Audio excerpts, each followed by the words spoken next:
तो आपका नितिन मावा चैनल पर स्वागत है। तो आपको एक खुशखबरी देने आया हूँ। बस वीडियो बनाने का कुछ मकसद नहीं था मेरा। तो बस मैं आज बैठा था खाली, तो मैंने सोचा कि एक बात हमारे क्षीर सागर की पावन धरती पर ज़रूर मेरी बात वहाँ तक पहुँचे, क्योंकि बहुत कम समय में हमने एक मोटिवेट करके हर एक गांव में जा कर के हम प्रचार करते हैं। वीरभूमि डिफेंस एकेडमी की ओर से मैं भी साथ में जाता हूँ। तो गांव गांव जा कर के युवाओं को देश की सेवाओं के लिए हम भेजते हैं कि वो जाकर के देश की सेवा में जाकर के अपना सपना पूरा करे और जब देश की सेवा के लिए जाए। तो बस हमारा लगातार तो कुछ नहीं रहा है, बस ना मेरे वीडियो बनाने का कुछ मकसद था, बस एक जानकारी देने आया छोटी सी। तो इस वीडियो को लास्ट तक जरूर देखें, और इस वीडियो को आप सभी के सहयोग से ही मैं इस पावन क्षीर सागर की पावन धरती को लगभग मैं छोड़ चुका हूँ। काफ़ी 6 महीने ही होने वाले हैं मैं पावन धरती को छोड़ चुका हूँ। बस मैं उस क्लब को छोड़ा है मैंने। बकाया मैं क्षीर सागर जाता हूँ, लेकिन अब क्लब ज्वाइन नहीं करूँगा। मैंने पहले बताया था, मैं आज भी कह रहा हूँ, क्लब में ज्वाइन नहीं करूँगा, क्योंकि मेरा क्लब तो ऐसा कि मैं नहीं जाऊँगा, क्योंकि मैं लेकर के अपनी फ़ोटो कॉपी कोई सेट लूँगा, अपने लाइब्रेरी में रूम में पढ़ता रहूँगा। तो बस सबसे बड़ा योगदान सन 2025 में हमने क्लब चलाया था। पहली बार क्लब चला, जाकर के 30 लड़के पास हुए। कुछ लड़के जाकर के मेडिकल में, और कुछ जाकर क्या हुए, फिजिकल में फेल हो गए थे बेचारे। कुछ फाइनल में बाहर हो गए। उसका दुख है हमको कि इस बार वो बच्चे क्या 2026 वाले एग्जाम दिया, उसमें पास हो गए। तो टोटल मिलाकर के 14 भाई लोग हमारे देश की सेवा के लिए चले गए हैं। तो देश की सेवा के लिए गए, उन्होंने एक फिजिकल की तैयारी की, हमारे वीरभूमि डिफेंस एकेडमी चलती है। तो सबसे ज़्यादा योगदान रहा हमारे तो हौकम सर अभी वर्तमान में लिख पा रहे हैं, क्योंकि वो वायुसेना में रहे, उन्होंने नौकरी छोड़ दी है। जो एकेडमी का कोच है वो अरविंद पाल सर ने बहुत बड़ा बच्चों को मोटिवेट किया, बेचारों को दौड़ा करके उन्होंने साथ में दौड़ा, जिसको की रेस नहीं आ रही उन्हें बेचारों को मोटिवेट दे करके बेचारों को दौड़ाया कि चलो एग्जाम क्वालिफाई हुआ, इनका फिजिकल क्वालिफाई हुआ, इनका मेडिकल में कोई समस्या तो वही अलग की बात, लेकिन फिजिकल में कोई बच्चा फेल ना हो। क्योंकि पहली बार जब ही हमारा सन 2024 में मैं क्षीर सागर की पावन धरती पर पहुंचा था, तो मैंने आरपीएफ कांस्टेबल का क्लब चलाया था। उससे हमारा छोटू यादव वर्तमान में फौजी है। तो उसके जाने के बाद ही मैंने ही उसकी एक भूमिका को निभाई थी। उसने कहा था कि भाई मैं जा रहा हूँ, तू क्लब संभालेगा। हम दोनों एक साथ क्लब चलाया करते थे। तो वर्तमान में वो फौजी है, क्लब में है।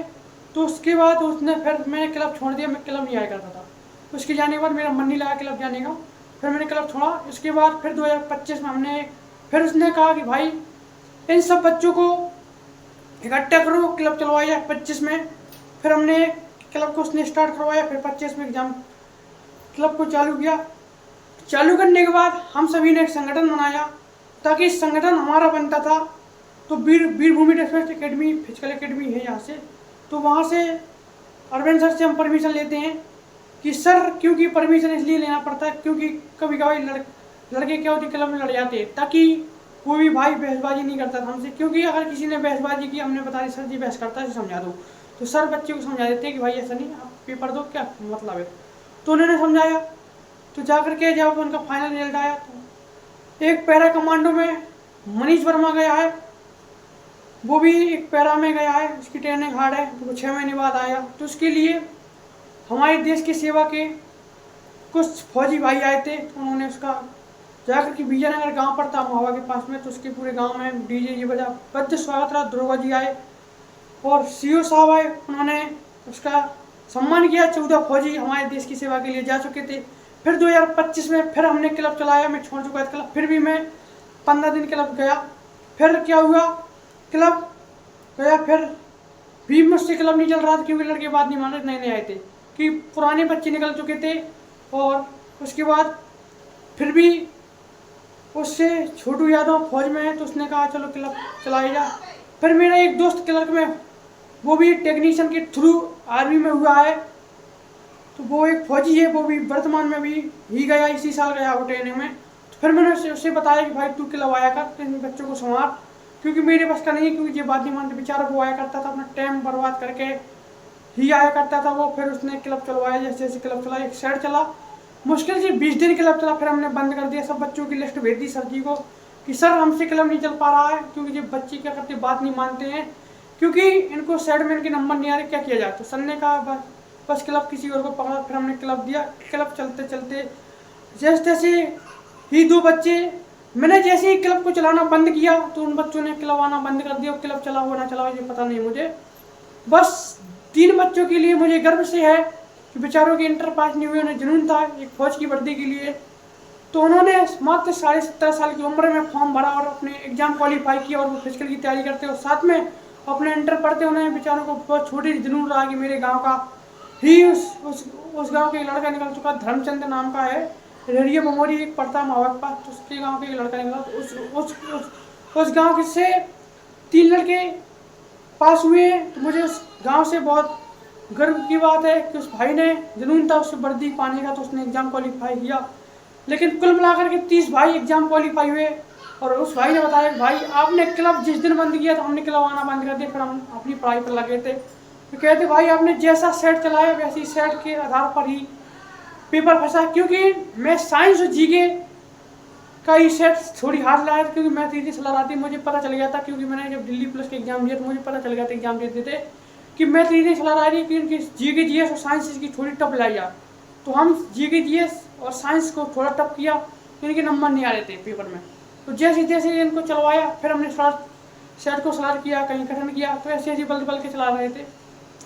तो फिर इनका रिजल्ट आया, तो फिर मुझे खुशी हुई कि जब लिस्ट पहुंची वीरभूमि डिफेंस एकेडमी में, सर ने बताया कि मैं खड़ा था, कह रहे भाई, उन्होंने मुझसे हाथ मिलाया तो बताया कि भाई हमारा एग्जाम क्वालिफाई हो गया। मैंने कहा भाई आपने पढ़ा है, आपकी ही मेहनत है, मेरा इसमें कुछ नहीं है, मैं भी एक एग्जाम क्वालिफाई खड़ा हूँ, मुझे इससे कोई टेंशन नहीं है, क्योंकि हम सभी लोगों के सहयोग से क्लब चलता है। क्लब को हमने उस आधार से चलाया, पूरी लिस्ट मैंने सर को भेज दी कि सर ये लिस्ट है, इतने बच्चों को रुपया ये जमा, इतना दीजिए, सब कुछ भेजा मैंने। सर ने कहा ठीक है देखते हैं। जब कोई बच्चा कभी बात नहीं मानता था तो मैं सर को बताया करता है, सर बच्चे बात नहीं मानते, सर उनको समझाया करते थे सुबह एकेडमी में कि उनके नाम लिख के भेजते थे, फलाना बच्चा ये ऐसी बात है, ये ऐसा करता, तो उसको समझाया करके उन्हें समझाते 30 बच्चे पास हुए। अब वो फिजिकल के लिए जाते, बस खुश रहते हैं, बस इसलिए ही अब मैं उस पावन धरती को छोड़ चुका हूँ किया सागर की।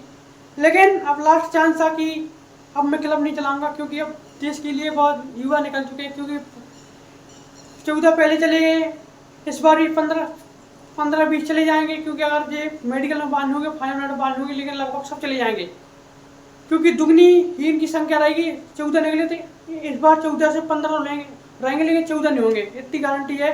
उस अकेडमी में कोई फिजिकल में फेल नहीं होगा, लेकिन मेडिकल की बात तो किस्मत की बात है, जो लिखा होगा तो मिलेगा।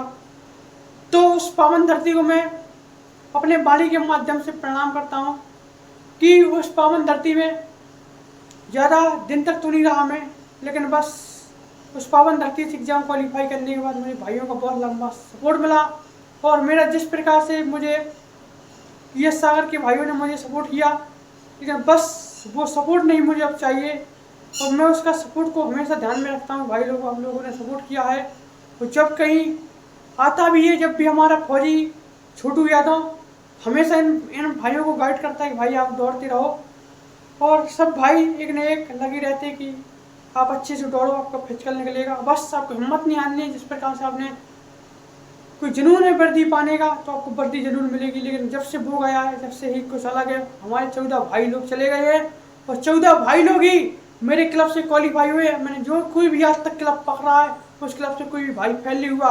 आप लोग सोचते हो कि ये अग्निवीर इंडियन आर्मी है क्या 4 साल में, तो 4 साल में नहीं है भाई, लेकिन ये परमानेंट हो जाएगी तब विश्वास, क्योंकि 50 और 75 कर दिया, क्योंकि जब 50 और 75 कर दिया, फिर इसके बाद आपको आरक्षण मिल रहा है 20% का, बीएसएफ में 50% का, सीआईएसएफ में 50% का, सीआरपीएफ में 50% का, जब आपको 50% आरक्षण मिल रहा है 4 साल के बाद। अगर आप एक एग्जाम क्वालिफाई कर लोगे, आपको परमानेंट कर लिया, क्या चाहते हो? आपके पास तो वही नौकरी भी नहीं है जो हमारे पास 4 साल की नौकरी मिल रही है, और आपके पास वो भी नहीं जो आप पढ़ रहे हो। इतनी गर्व की बात होनी चाहिए कि जिन बच्चों का जुनून है, तो इन्हें होना चाहिए कि हम गांव जा कर के गांव के युवाओं को जगा रहे हैं कि आप चलो देश की सेवा के लिए करो। हर गांव में जाते हैं हम, इनका प्रचार करते हैं एकेडमी की ओर से, चलो इन बच्चों का भविष्य सुधर जाए, ताकि इनकी धन दौलत एक पढ़ाई पर लगाई जाए। ताकि आप लोगों ने वीडियो के माध्यम से सुना होगा, तो मैंने एक कहानी आपको बता दी कि इसलिए कि हमारे 30 भाई लोग पास हो चुके। इस चीज़ की मुझे खुशी है कि मात्र 17.5 साल की उम्र में 3 भाई पास हुए हैं। और बहुत गर्व की बात है कि उनका इंटर का जैसे रिजल्ट आया, जैसे ये अपनी देश की सेवा के लिए चले जाएंगे, इनका एक सपना है। तो ये 17 जाकर के रहें, बहुत जल्दी देश की सेवा से तुरंत चांस मिलेगा, फिर पढ़ने को इनकी जरूर वर्दी का जरूर है भाई, आपका सपना जरूर होगा। बस आप लोग इसी प्रकार से सहयोग बनाए रखें अपने क्लब का। बस आपका भाई अब क्लब नहीं आएगा, क्योंकि ये भाई भी अब देश की सेवा के लिए जाने वाला है। अगर किस्मत ने चाहा तो फिर भी देश की सेवा के लिए जाएंगे हम। बस अपनी वाणी को